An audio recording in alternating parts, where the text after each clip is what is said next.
नमस्कार दोस्तों, स्वागत है आप सभी का आपके अपने YouTube channel study CBL classes में। दोस्तों, यह रसायन विज्ञान वैद्युत रसायन चैप्टर से वैद्युत रासायनिक श्रेणी का दूसरा सेशन होगा। इससे पहले मैंने इसका पहला सेशन अपलोड कर दिया है। जिन दोस्तों ने उस वीडियो को नहीं देखा है वो मेरे चैनल स्टडी CBL क्लासेस पर जाकर उस वीडियो को देख सकते हैं। तो आगे चलते हैं, जहां तक हमने पिछले सेशन में बात की थी अब उसके आगे सेशन में हम बात करेंगे। तो वैद्युत रासायनिक श्रेणी को हम जानेंगे जहां तक हमने जाना था उसके आगे। तो देखिए, इसके पहले सेशन में हमने यहां तक का जो है वैद्युत रासायनिक श्रेणी का अध्ययन कर लिया था। तो एक बार इस चीज़ को दोहरा भी दिया जाए तो कह रहा है दूसरे पॉइंट में कि विद्युत रासायनिक श्रेणी में जो तत्व सबसे ऊपर होता है, अर्थात जिसका मानक इलेक्ट्रोड विभव सबसे कम होता है, उनमें इलेक्ट्रॉन त्यागने की क्षमता सबसे अधिक होती है, अतः वह सबसे अच्छा अपचायक होता है। ठीक है दोस्तों, मैंने समझाया था कि अगर मेरा खुद का ऑक्सीकरण हो रहा है तो मैं दूसरों के लिए बहुत अच्छा अपचायक का काम करूंगा, और अगर मेरा खुद का अपचयन हो रहा है तो मैं दूसरों के लिए बहुत अच्छा ऑक्सीकारक का काम करूंगा। मैंने इतना आपको समझाया था। अब आगे देखिए, इसमें कह रहा है कि वैद्युत रासायनिक श्रेणी में जो तत्व सबसे ऊपर होता है वो उतना ही अधिक धनात्मक होता है, और वो अगर जो जितना अधिक धनात्मक होता है वह उतना ही अधिक क्या कर सकता है, यहाँ पर उतना ही अधिक वह इलेक्ट्रॉन त्याग सकता है। ठीक है ना, अगर वह उतना ही अधिक इलेक्ट्रॉन त्याग सकता है, ठीक है, तो करा कि वह सबसे अच्छा क्या कहलाएगा, अपचायक। क्योंकि जो ज़्यादा से ज़्यादा इलेक्ट्रॉन त्यागता है वह सबसे अच्छा क्या कहलाता है, अपचायक कहलाता है। विद्युत रासायनिक श्रेणी में जो तत्व सबसे ऊपर होता है अर्थात उसका मानक अपचयन विभव E0, मानक अपचयन विभव E0 सबसे कम होता है। जो सबसे नीचे होता है उसका मानक अपचयन विभव E0 सबसे अधिक होता है। ऐसा कि मैंने समझाया था इस टॉपिक को। अब हम आगे बढ़ते, ठीक है। कह रहा कि मानक का हाइड्रोजन इलेक्ट्रोड, मानक का हाइड्रोजन इलेक्ट्रोड से जोड़ने पर जिन इलेक्ट्रोडों पर ऑक्सीकरण होता है उनके मानक अपचयन विभव ऋणात्मक होते हैं। सही कह रहा है। कह रहा कि जो यंत्र मैंने आपको पीछे पढ़ाया था मानक हाइड्रोजन इलेक्ट्रोड, या आप कह सकते हैं SH, थोड़ा सा इस चीज़ को यदि आपने मानक हाइड्रोजन इलेक्ट्रोड नहीं पढ़ा होगा तो दोस्त चैनल पर जाकर मानक हाइड्रोजन इलेक्ट्रोड पहले पढ़ लीजिए, क्योंकि उसमें बहुत सारी महत्वपूर्ण बातें बताई गई हैं। तो इस टॉपिक पर चलते हैं। कह कि मानक हाइड्रोजन इलेक्ट्रोड से जोड़ने पर जिन इलेक्ट्रोडों पर ऑक्सीकरण होता है तथा उन्हें हाइड्रोजन से ऊपर रखा जाता है। जिन पर ऑक्सीकरण होता है अर्थात वे धनावेशित होते हैं, और जो धनावेशित होते हैं वो कह रहा कि हाइड्रोजन से ऊपर रखे जाते हैं। ठीक ना, अपचयन विभव ऋणात्मक होता है तथा उन्हें हाइड्रोजन से ऊपर रखा जाता है। अपचयन विभव ऋणात्मक लेकिन ऑक्सीकरण विभव क्या होता है, धनात्मक होता है। इस कारण से उन्हें कहाँ रखा जाता है, हाइड्रोजन से ऊपर। देखिए, इस वैद्युत रासायनिक श्रेणी में ये हमारा हाइड्रोजन है। हाइड्रोजन के नीचे के तत्व सभी लगभग धनावेशित हो जाते हैं और ऊपर के तत्व लगभग ऋणावेशित होते जाते हैं। ठीक ना, मानक hydrogen electrode, standard hydrogen electrode से जोड़ने पर जिन इलेक्ट्रोडों पर क्या होता है, विभव, आगे बढ़ते हैं, इलेक्ट्रोडों पर विभव अब जो है ऋणात्मक आता है उनका अपचयन होता है। उनका मान इलेक्ट्रोड अपचयन विभव के धनात्मक होता है, अतः उन्हें वैद्युत रासायनिक श्रेणी में H2 के ऊपर रखा जाता है।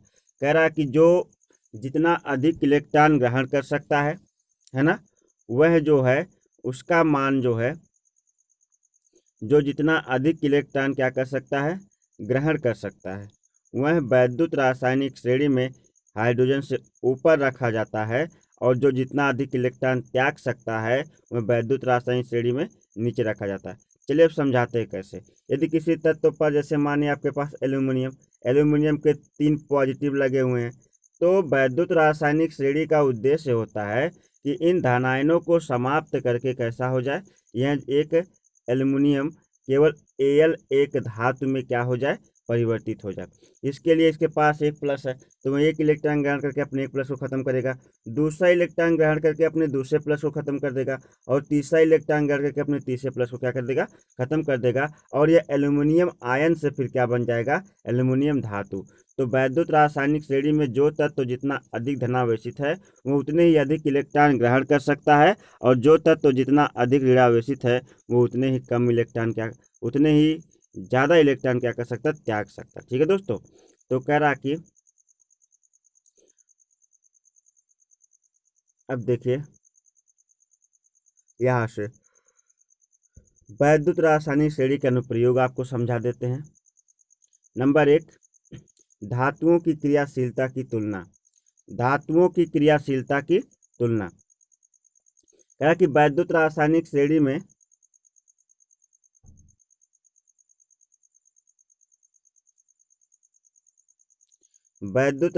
श्रेणी में जो धातु जितना ऊपर होती है, ठीक है ना, अर्थात जिसका मानक अपचयन विभव जितना कम होता है, क्योंकि मानक अपचयन विभव तभी ज़्यादा होगा जब कोई तत्व ज़्यादा से ज़्यादा इलेक्ट्रॉन ग्रहण करेगी। लेकिन जो तत्व वैद्युत रासायनिक श्रेणी में जो धातुएं ऊपर हैं वो ज़्यादा से ज़्यादा इलेक्ट्रॉन का क्या करती हैं, ज़्यादा से ज़्यादा इलेक्ट्रॉन का त्याग करती हैं। ठीक है दोस्तों, एक बात और आपको बता दूं, आप सभी की किताबों में वैद्युत रासायनिक श्रेणी है, आप उस वैद्युत रासायनिक श्रेणी को अपने आगे खोल कर रख लीजिए। अगर नहीं है तो इंटरनेट से सर्च करके उसका प्रिंट आउट निकाल लीजिए, हर जगह आपको बड़ी आसानी से मिल जाएगी। फिर उसको लेकर के और हाथ में एक पेंसिल लेकर के इस चैप्टर को पढ़ेंगे, जैसे जैसे मैं बताता जा रहा हूँ, बिल्कुल आपको एक एक पॉइंट समझ में आता जाएगा। वैद्युत रासायनिक श्रेणी में जो धातु जितना ऊपर होती है अर्थात जिसका मानक अपचयन विभव जितना कम होता है वह उतनी ही अधिक क्रियाशील होती है। जो धातु जितना ऊपर है, जिसका मानक अपचयन विभव जितना कम है, वह उतनी अधिक क्या है, क्रियाशील। सबसे ऊपर देखिए वैद्युत रासायनिक श्रेणी में आपको लिथियम मिलेगा, पोटेशियम मिलेगा, बेरिलियम मिलेगा, कैल्शियम मिलेगा, उसके बाद मैग्नीशियम, एल्युमिनियम। सबसे ऊपर लिथियम है, तो यह जो है अधिक क्रियाशील, इसलिए किससे अधिक क्रियाशील है, पोटेशियम से। पोटेशियम किससे अधिक क्रियाशील है, बेरियम किससे अधिक क्रियाशील है, कैल्शियम किससे अधिक क्रियाशील है, मैग्नीशियम से। मैग्नीशियम किससे अधिक क्रियाशील है, एल्यूमिनियम से। तो वैद्युत रासायनिक श्रेणी में कह रहा है कि वैद्युत रासायनिक श्रेणी में जो धातु सबसे ऊपर होती है, जिसका मानक अपचयन विभव जितना कम होता है, वह उतनी ही अधिक क्रियाशील होती, क्या होती है, क्रियाशील होती है, अर्थात प्रबल अपचायक होती है। ठीक ना, देखिए आगे कह रहा कि H2 के ऊपर स्थित धातुएं जल तथा अम्लों से क्रिया करके हाइड्रोजन को विस्थापित करती हैं। H2 से ऊपर स्थित जितनी धातुएं हैं जल तथा अम्लों से क्रिया करके क्या करती हैं, हाइड्रोजन को विस्थापित कर देती हैं। क्यों विस्थापित करती हैं, क्योंकि अगर कोई, जैसे ये हाइड्रोजन है, अगर कोई धातु हाइड्रोजन के ऊपर है, तो मानिए अगर कोई धातु हाइड्रोजन से ऊपर है तो वह हाइड्रोजन से अधिक प्रबल है, क्या है, अधिक प्रबल है। लेकिन अगर कोई धातु जो है हाइड्रोजन से नीचे है तो वह क्या है, कम प्रबल है। अब देखिए जो अधिक प्रबल है वही तो अपने से कम प्रबल को क्या कर देगी, हटा सकती है। तो हाइड्रोजन से ऊपर जितनी धातुएं सब हाइड्रोजन से अधिक प्रबल है, इसलिए वो हाइड्रोजन को उसके स्थान से विस्थापित करने की क्या करती हैं, क्षमता रखती हैं। ठीक है ना, हाइड्रोजन उनसे नीचे पड़ जाता है, इसलिए उसे उसके स्थान से क्या करती हैं, हटा देती हैं। तो कह रहा कि H2 से ऊपर स्थित धातुएं जल तथा अम्लों से हाइड्रोजन को विस्थापित कर देती हैं। H2 से ऊपर जितनी धातुएं, हाइड्रोजन से ऊपर जितनी धातुएं होती हैं, ऊपर होती हैं ना हाइड्रोजन से, इसलिए हाइड्रोजन को हटा देती हैं। तो वो जल तथा अम्लों से क्रिया करके क्या करती हैं, हाइड्रोजन को विस्थापित कर देती हैं। जैसे इसके एग्जाम्पल को हम जानेंगे, ध्यान दीजिएगा। देखिए, क्योंकि हाइड्रोजन से क्रियाशील होती हैं आगे, क्योंकि वो हाइड्रोजन से अधिक क्रियाशील होती हैं। जैसे देखिए एक एग्जाम्पल है यहाँ पे एन ए, मैं थोड़ा सा इस चीज़ को जूम करूँ और फिर उसके बाद आपको समझाऊँ। ध्यान दीजिए, यहाँ पे लिखा है एन ए HOH, जहाँ HOH का मतलब होता है HOH, यानी HOH मतलब होता है H2O, ठीक है ना। तो देखिए कैसे, 2 सोडियम है तो गया 2Na प्लस HOH का मतलब 2Na हो गया प्लस 2H2O, क्या हो गया 2H2O। देखिए ये सोडियम जो है वैद्युत रासायनिक श्रेणी में हाइड्रोजन से ऊपर है। किससे ऊपर है? हाइड्रोजन से। तो यह जल से क्रिया कर रहा है और जल से क्रिया करके क्या बनाएगा? वैद्युत रासायनिक श्रेणी में जो धातुएं होती हैं, वैद्युत रासायनिक श्रेणी में धातुएं सबसे ऊपर होती हैं, वह जल तथा अम्लों से क्रिया करके क्या करती हैं? हाइड्रोजन को मुक्त कर देती हैं। तो देखिए जैसे ही Na जो है 2H2O से क्रिया करेगा तो बनाएगा 2NaOH, क्या बनाएगा 2NaOH प्लस साथ में क्या निष्कासित कर देगा? हाइड्रोजन, ठीक है। तो कह रहा है कि वैद्युत रासायनिक श्रेणी में जो धातुएं हाइड्रोजन से ऊपर होती हैं वह जल तथा अम्लों से क्रिया करके हाइड्रोजन को विस्थापित कर देती हैं। अब ये हाइड्रोजन यहाँ से क्या हो गया है? विस्थापित हो गया, क्योंकि सोडियम जो है वैद्युत रासायनिक श्रेणी में इसका स्थान जो है हाइड्रोजन से ऊपर है, इसलिए सोडियम अधिक प्रबल धातु है और अधिक प्रबल धातु अपने से कम प्रबल धातु को उसके स्थान से हटा करके उसका स्थान क्या कर लेती है? ग्रहण कर लेती है दोस्तों, ठीक है ना। तो यहाँ सोडियम अधिक प्रबल है, तो जैसे सोडियम अधिक प्रबल है तो वह जो है हाइड्रोजन को उसके स्थान से हटा करके उसका स्थान क्या कर लेती है? ग्रहण। इसे प्रतिस्थापन अभिक्रिया भी आप कहते हैं। आगे भी ऐसे एग्जाम्पल हैं, जैसे ध्यान दीजिएगा, इस एग्जाम्पल को ध्यान देखिए। यहाँ पर है कैल्शियम Ca, ये जाएगा और इस हाइड्रोजन को इसके स्थान से हटाएगा और इसका स्थान खुद ग्रहण कर लेगा, तो ये बनाएगा COH का ट्वाइस प्लस, आप प्लस बना देगा, हाइड्रोजन क्या हो जाएगा? यहाँ से बाहर निकल जाएगा। वैद्युत रासायनिक श्रेणी में आपको इतनी बात याद रखनी है कि जो धातुएं वैद्युत रासायनिक श्रेणी में कहाँ हैं? हाइड्रोजन से ऊपर हैं, वे सभी हाइड्रोजन को विस्थापित करने की क्षमता रखती हैं। वे हाइड्रोजन को उसके स्थान से विस्थापित कर देती हैं और उसका स्थान खुद ग्रहण कर लेती हैं, ठीक है ना। जैसे एग्जाम्पल और कह रहा कि यहाँ Ca है। अब अम्लों से क्रिया देख लेते हैं। हमारा अम्ल देखिए यहाँ पर H2SO4 है। हमारा अम्ल क्या है? H2SO4। हमारा अम्ल है H2SO4। अब इससे कौन क्रिया कर रहा है? इससे क्रिया कर रहा है Ca कर रहा है क्रिया H2SO4 से। तो Ca कैल्शियम का स्थान जो है वैद्युत रासायनिक श्रेणी में कहाँ है? हाइड्रोजन से ऊपर है, इसलिए कैल्शियम क्या करेगा? हाइड्रोजन को हटा देगा, इसका स्थान खुद ग्रहण कर लेगा और जब इसका स्थान ग्रहण करेगा तो बनाएगा CaSO4 और हाइड्रोजन को उसके स्थान से क्या कर देगा? बाहर निष्कासित कर देगा, ठीक है ना। कैल्शियम का स्थान वैद्युत रासायनिक श्रेणी में हाइड्रोजन से ऊपर है, इसलिए हाइड्रोजन यानी हाइड्रोजन जब यहाँ पर देखें अम्ल बना रहा है H2SO4, तो करा कि जल तथा अम्लों से क्रिया करके, तो ये हाइड्रोजन का अम्ल है, जब यह कैल्शियम से क्रिया करेगा तो कैल्शियम की क्रिया करते ही जो है क्या होगा? कैल्शियम हाइड्रोजन को उसके स्थान से हटा देगा, उसके स्थान से विस्थापित कर देगा और उसका स्थान क्या करेगा? खुद भी ग्रहण कर लेगा। ध्यान से देख रहे हैं ना। अब एक रिएक्शन यहाँ पे थोड़ा सा कन्फ्यूजन का रिएक्शन है। कह रहा है कि ये बताओ कि जो कैल्शियम है, कापर है Cu, देखिए दोस्त यहाँ पे लिखा है, बताइए यदि कापर जो है ये क्रिया कर रहा है H2SO4 से, तो क्या यह हाइड्रोजन को उसके स्थान से विस्थापित कर पाएगा? तो आपका जवाब होगा नहीं। क्यों नहीं कर पाएगा? क्योंकि वैद्युत रासायनिक श्रेणी में जो कापर है उसका स्थान जो है हाइड्रोजन से नीचे है, तो हाइड्रोजन से नीचे वाली धातुएं हाइड्रोजन को कभी भी विस्थापित नहीं कर सकती। लेकिन ये रिएक्शन संभव है, H2 प्लस CuSO4 अगर हो जाए तो दोस्त ये रिएक्शन संभव है, क्योंकि हाइड्रोजन अब अधिक प्रबल हो जा रहा है, तो ये कापर को उसके स्थान से हटाएगा और बनाएगा H2SO4 प्लस क्या कर देगा? Cu। ये रिएक्शन पॉसिबल है क्योंकि हाइड्रोजन का स्थान ऊपर पड़ जा रहा है, कापर का स्थान नीचे पड़ जा रहा है, तो कापर कभी भी हाइड्रोजन को उसके स्थान से हटा नहीं पाएगा, जबकि हाइड्रोजन चाहेगा तो कॉपर को उसके स्थान से हटा देगा, अगर ऐसी कोई अभिक्रिया है प्रतिस्थापन तब। तो ये तो आपको समझ में आ ही रहा होगा। आगे बढ़ते हैं, एक रिएक्शन और देख लेते हैं। करा कि ये बताओ कि अगर Ag रहे, Ag है और यहाँ पर H2SO4 सॉरी H2O के साथ क्रिया, तो क्या बताइए AgH2 को हटा देगी उसके स्थान से? तो आप कहेंगे नो रिएक्शन, नहीं हटा सकती भाई। क्या कहेंगे? नो रिएक्शन, नहीं हटा सकती, क्योंकि अब वैद्युत रासायनिक श्रेणी में Ag का स्थान जो है नीचे है, जबकि हाइड्रोजन का स्थान ऊपर है। तो कभी भी Ag जो है हाइड्रोजन को उसके स्थान से हटा नहीं सकती है। ठीक है दोस्तों, मैंने क्या बोला? कभी Ag हाइड्रोजन को उसके स्थान से हटा नहीं सकती है। अब आगे बढ़ें, आगे बढ़ते हैं। चलिए,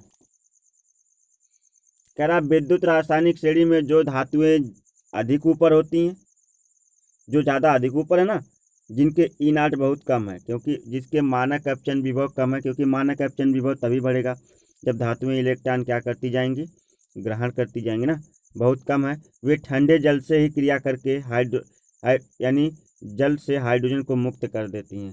ठंडे जल से ही क्रिया करके जल से हाइड्रोजन क्या करती हैं? मुक्त कर देती हैं।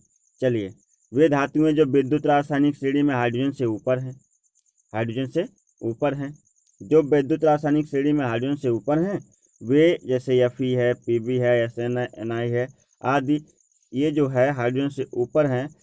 तो कुछ जो है ऊपर है ना, तो ये ठंडे जल से क्रिया करके हाइड्रोजन को मुक्त नहीं करती हैं, बल्कि इनके लिए गर्म जल की क्या होती है? आवश्यकता होती है। एक बार मैं फिर से देखूं क्या कहना चाहता है। जो ज़्यादा ऊपर है, जो ज़्यादा ऊपर है वो ठंडे जल से ही क्रिया कर लेती है, क्योंकि बहुत अधिक क्रियाशील होती हैं।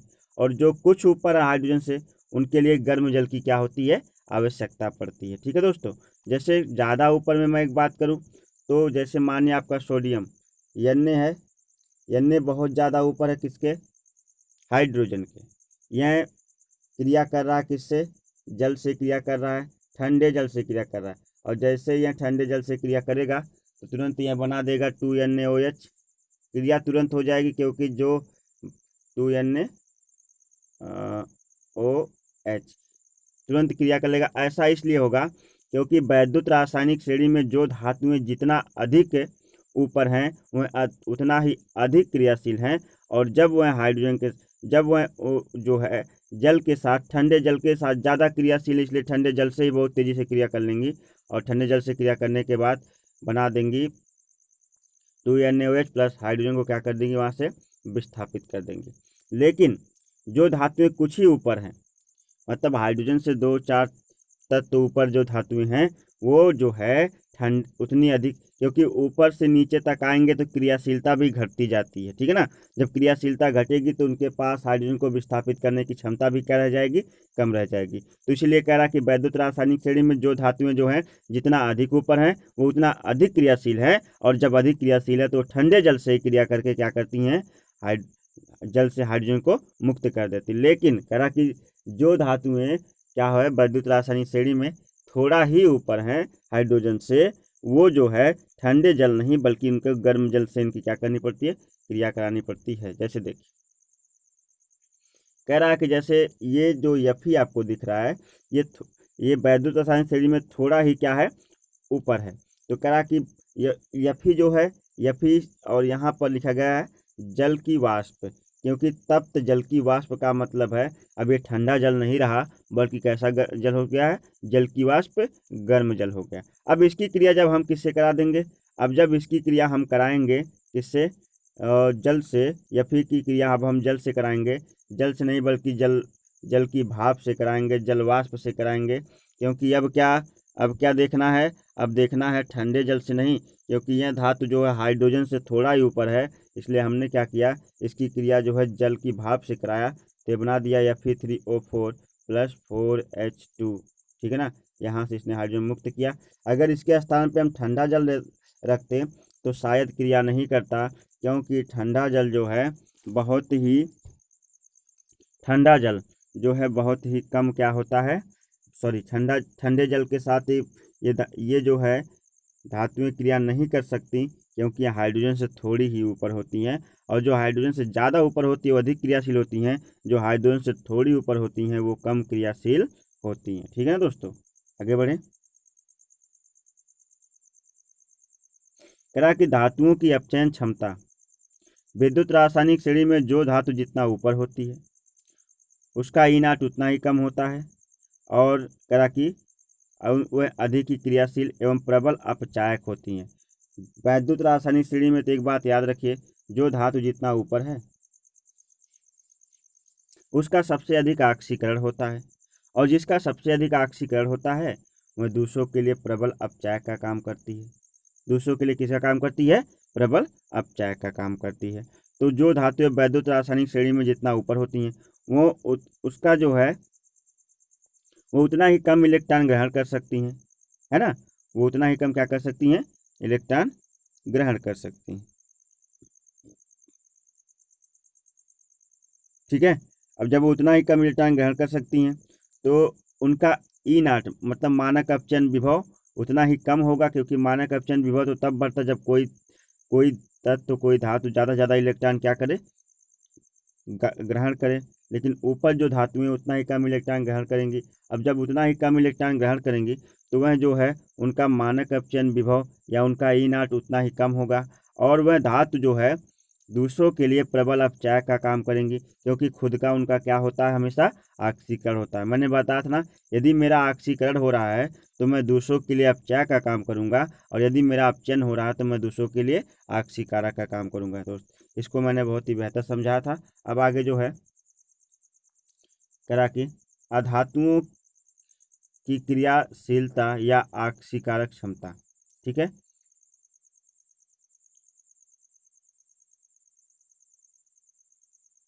ध्यान दीजिए। करा कि वैद्युत रासायनिक श्रेणी में जो अधातु जितना नीचे होती है ई नाट उसका उतना ही क्या होता है? उसका ई नाट उतना ही अधिक होता है, वह उतनी ही अधिक क्रियाशील होती है। जो जितना नीचे जा रही है वो उतना ही ज़्यादा इलेक्ट्रॉन ग्रहण करेगी। अब जब जो जितना ज़्यादा इलेक्ट्रॉन ग्रहण करेगी वह उतना ही अधिक क्या होगी?